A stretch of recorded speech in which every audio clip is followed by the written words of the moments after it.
Hey everyone, today we're tackling something pretty big. Nekusar the Mindrazer has been one of the most popular commanders for years, exciting both casual and competitive players alike. In this video, we're going to tech an amazingly fun Nekusar build that costs around $90. That may seem high to you, but when each card averages less than $1 and the strategy still remains tier 1 hilarious and awesome, we did something right. To make sure that we stay within our financial constraints, we'll be using TCG player pricing throughout the video to show you what we're spending, and if you want to see the deck list or purchase any of the cards we talk about in one fell swoop, you can do that by clicking the first link in the description. I do hope you enjoyed the video, and if you do, remember to hit that like button, helps out a lot.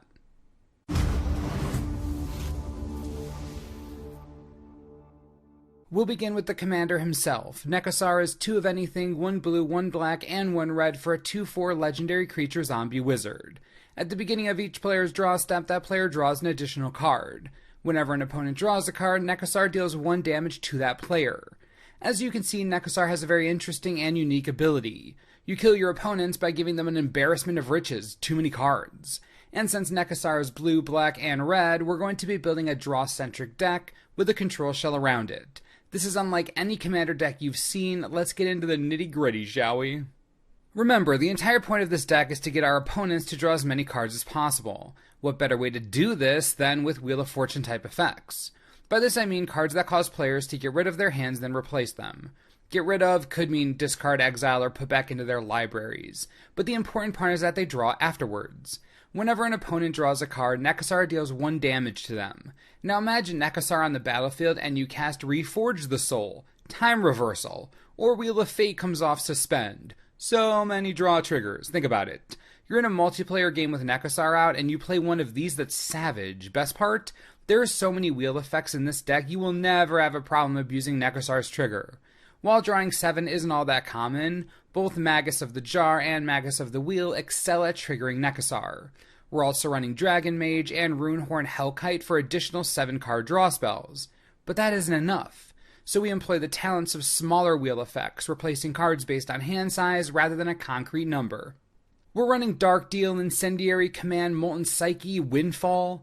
18 of these hand cycle cards in the deck. 18! You're bound to get a few on your way to victory.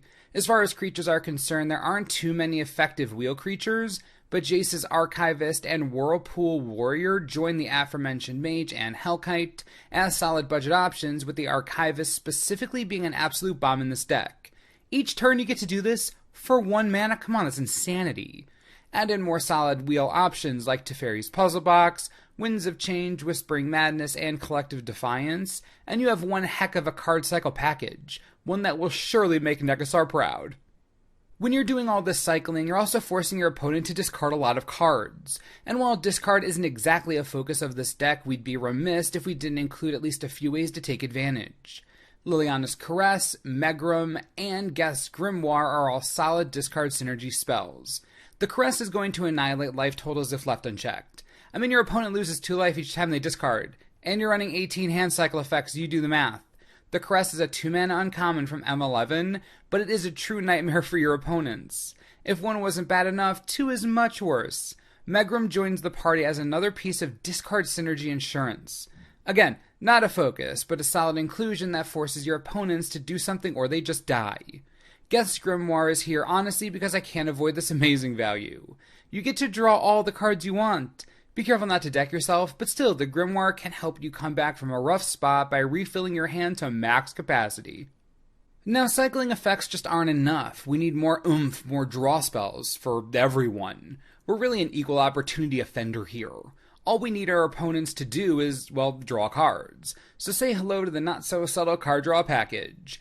Damnable Pact, Minds Aglow, Prosperity, Sky Scribing. I mean, I don't really have to explain what's going on here, right? Force your opponents to draw cards and take a ton of damage.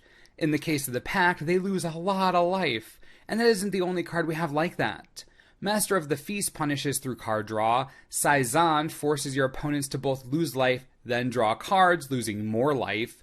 And Fevered Visions draws them cards and hits them afterwards when they have too many cards in hand. You can't tell me this isn't knee-slap hilarious, Right's friggin' genius. And that isn't all. We're also running Dictated Crewfix, Well of Ideas, Howling Mine, Temple Bell, and more for additional hand harass. All these cards are going to whittle our opponents down to nothing. We can start to see what's coming together here. Your deck is 100% designed around Nekusar, and most of it is full of card draw and card cycle effects, but we can't win with just that. We need some more synergies to really oppress our opponent. They have to hate themselves, and you, a little bit, and that's what this section is for. It's time to punish the other saps at the table even more for drawing cards. Due to the massive amount of card drawing they'll be doing, it's unlikely their hand will ever be empty. As a matter of fact, it'll be quite full most of the time. Enter the Iron Maiden, Psychosis Crawler, Venser's Journal, and Price of Knowledge.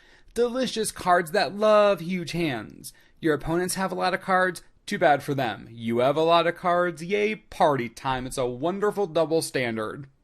To add another big push to your opponent's sanity, we've included a number of cards designed to synergize with the constant card drawing. Underworld Dream, Spiteful Visions, Phyrexian Tyranny, which is just bonker strong by the way, and Fate Unraveler, just to name a few. Remember, these types of effects trigger on each card drawn. Let that really sit with you for a minute. Think about how impactful a single wheel effect is going to be with a card like this on the battlefield. Yeah, it's dirty. Now, while all of this is well and good, it pales in comparison to my favorite card in the deck and its synergy with Nekusar. Nin, the Pain Artist, is designed for this deck through and through. This card is an absolute must include, and it's why it's so expensive. You get to destroy creatures for basically nothing, then wreck your opponent's life total by forcing them to draw cards. This is Nekusar. Nin and Nekusar are besties. My favorite interaction in the entire deck. It's genius, wonderful, everyone will hate you so much. Up to this point, we've seen a lot of the major synergies in the deck. Nekusar is working really hard to kill your opponent via card draw. And to do that, we're going to need a little bit of time. Grixis decks in general aren't known for being the fastest out of the gate, and Nekusar is no different. We're going to need a few turns to really get our engine going, get some key enchantments dropped, we need some time. Luckily, we're in blue, black, and red, three colors that work exceptionally well together to destroy everything. We have your classic control spells in Blasphemous Act, Chaos Warp, Counterflux, and Terminate. These are all normal, but thanks to the deck we're running, there's additional value in sending cards back to your opponent's hands. They might have to discard and trigger one of your enchantments, or you can simply keep their hand full for the next wheel effect. To help accomplish this, we've included Aetherize, Evacuation, Coastal Breach, and Dissipation Field. All of these return cards to your opponent's hands, making it a lot easier to stall the game out, force them to discard, or again, keep the hand full. For the rest of the non-land cards, it wouldn't be a real commander deck without the obvious staples we have to include. The deck isn't exactly creature-centric, but the creatures we do run are quite powerful, so Swiftfoot Boots, pretty solid. You can include Lightning Greaves as well, but for budgetary reasons, we had to cut somewhere. There's also the solid includes like Soul Ring, Commander Sphere, and Dimir and Rakdos Signet. Again, pretty normal stuff here. The boring staples, while, super boring, are always useful, so be sure to run them. All that's left is the land base, which I am monumentally proud of. It's so cheap. We have your classic land staples like Command Tower, Opal Palace, Reliquary Tower, which is quite useful here, and Temple of the False God. These are all normal includes, but then we got a little creative, including budget options Grixis Panorama, Gaia Reach Sanitarium for more value, Rupture Spire for more fixing, and all applicable Vivid lands, among many other solid budget land options. As a matter of fact, there were only 6 lands in this deck that cost more than $1 each, so yeah, we're looking real good on the budget front. Now, we are crazy proud of this build, and it's definitely where to start if you've never built Nekusar before, but if you do enjoy the list and the strategy and you want to upgrade it, we got your back. Forced Fruition is one of the best cards for this deck, but it was too expensive to include in the budget version. You can see how powerful it is though, kind of everything you want.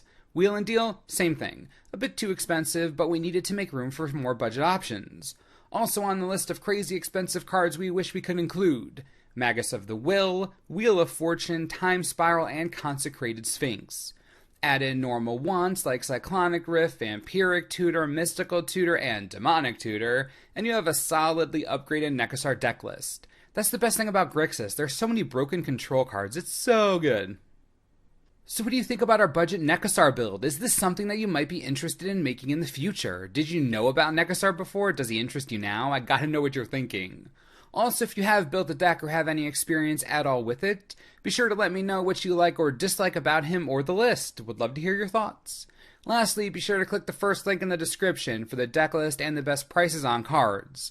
If you did fall in love with the deck and you want it right now, this second, You can get it by clicking that first link for around $90, all made that easy. As always, thanks for watching, and we'll see you next time.